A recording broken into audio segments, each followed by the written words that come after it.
Bathroom Breaks and Bedtime Tales presents Insomnia by Sevastian Winters. The sharp snap of a match striking breaks the silence as the detective lights a cigarette, offering one to me with a nod. I accept, the familiar ritual giving my hands something to focus on for the moment.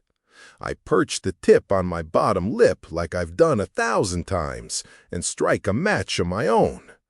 The room is dim, but not dark, the overhead lamp casting a harsh light over the worn table.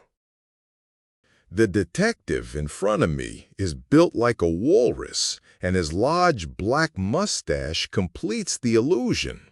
I wonder how long he's been on desk duty. There's no way this guy can chase down criminals. "You came here for a reason, kid," he says, exhaling a plume of smoke that hangs between us. I don't speak, not yet. I try to gather my thoughts. Before I came in, I rehearsed for days.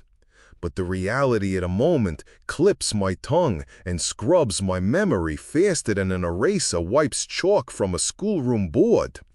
My mind wasn't so much blank as fragmented. He looks like he's seen this a zillion times. It probably has. His voice sounds rehearsed, as if he is both impatient but bored all at the same time.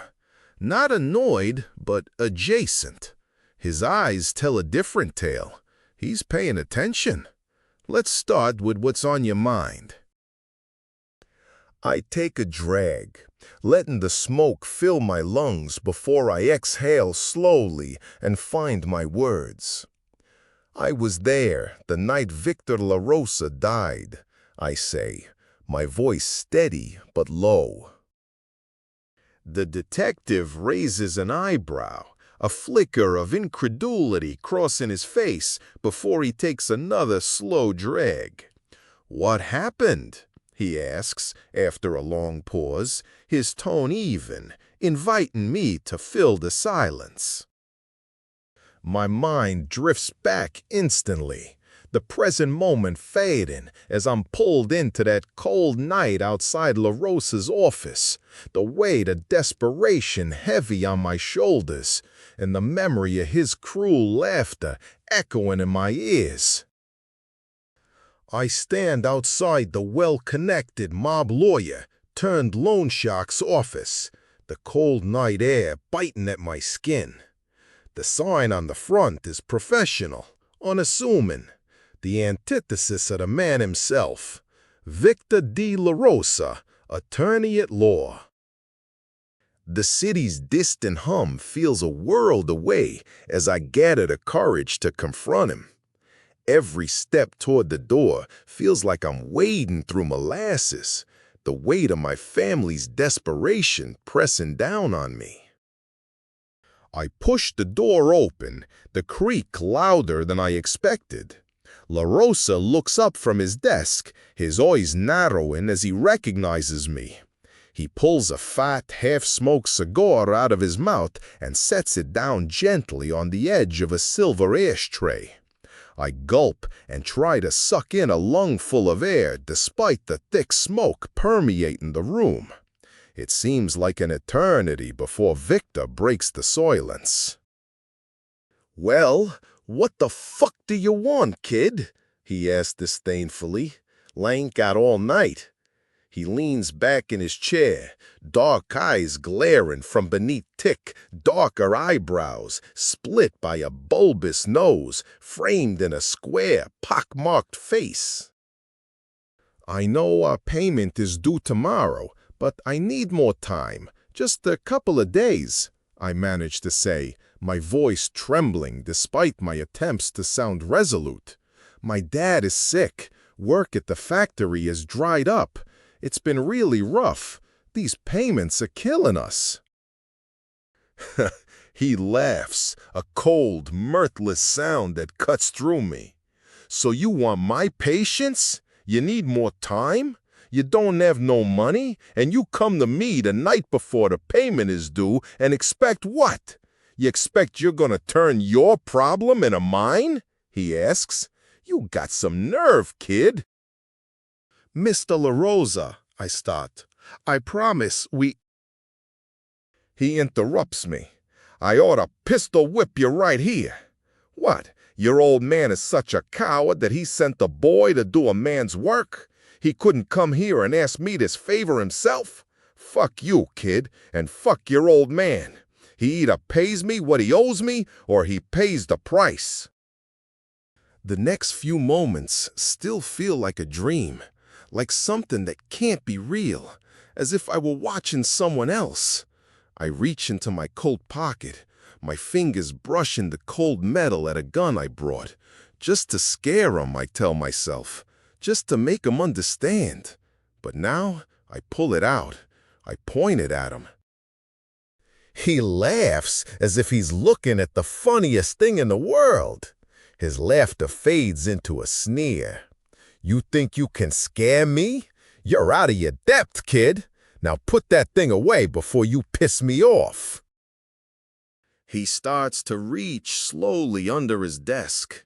I have heard stories about guns strapped under desks used to off would-be assailants. His threats, the burden he has placed on my family, his sneer, his ego, it's all too much. I pull the trigger.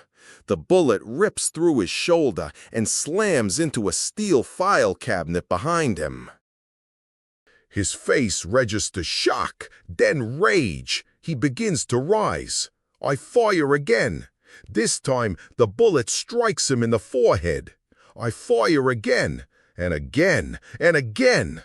I keep firing until long after the revolver has run out of bullets. His body lays limp, slumped back in his chair. Streams of blood run from bullet holes. I turn. I run. The detective is on the edge of his seat now. He's listening intently, not bored anymore. I have his attention. "Your instincts were right, kid," he says. "La Rosa had a pistol strapped under that desk. He would have killed you for sure." I gulp. He looks at me as if confused. In a low voice, he says, "La Rosa was a piece of shit. The whole city is safer with him gone. As far as I'm concerned, you did the world a favor." He gestures toward his notes. "If it was up to me, I'd give you a fucking medal. But this ain't up to me," he says. "It's up to the district attorney." I don't reply, but I can see in his eyes he knows what I know. The district attorney is bought. He sighs deeply and lights a fresh cigarette as he leans back in his chair. "Let me ask you something, kid. You had him. It was done. Not one of us was gonna waste any time tracking down who killed that low-life son of a bitch. You could have got off scot-free. Why'd you come in here, kid? What made you come tell me all this? Why now?" I take a drag from my cigarette, and the memories overwhelm me like a flood. The dim light at a confessional, the scent of incense, and the calm voice of a priest. "You must face what you done, my son. Seek forgiveness, not just from God, but from yourself. Only then can you find peace." I remember sitting in that wooden booth, the faint light filtering through the lattice, and feeling the weight of the priest's words. He hadn't judged me, hadn't condemned me, but had shown me a path forward, a path that led me here, to this room, to this moment of confession, my first since I first took communion. But when I couldn't sleep for 3 weeks after pulling the trigger, I needed help. I knew the priest couldn't tell no one, so I'd gone to confess to one. Father Michaels had spoken to me like a man, and when I left the church that night, I had a lot to think about.